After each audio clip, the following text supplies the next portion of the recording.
there is one more thing that should be said about this hijab issue.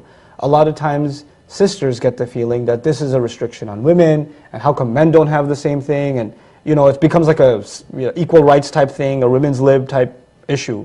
And that's how it's framed. That's not fair to the deen also. First of all, if we believe this is the religion of truth, then we believe that Allah created man and woman.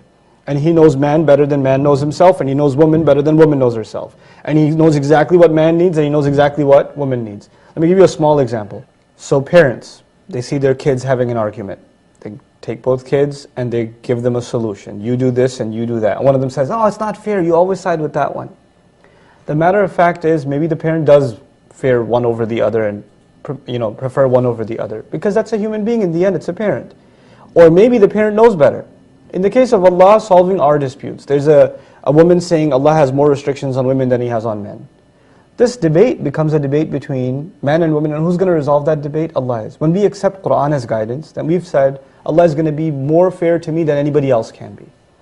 And as an extension, I want to share with you a beautiful ayah, Surah An-Nisa. This is the surah of women.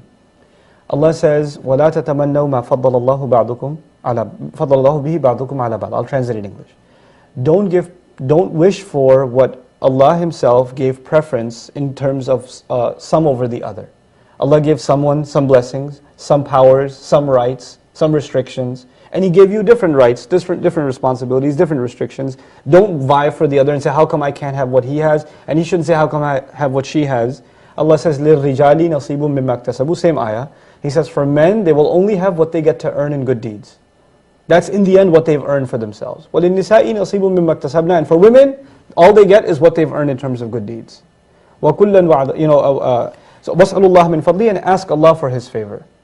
Don't vie for one another's things. And this is not a competition between man and woman. This is a competition on who does more good deeds. Allah changes our mentality about this subject, So this is really a thinking, an intellectual transformation that a person has to go through. And until they go through that, they're not going to see the point in any of Allah's instructions. Whichever they don't want to follow, they can easily say it's outdated, it's not for our times, it's not fair. They can come up with a list of complaints.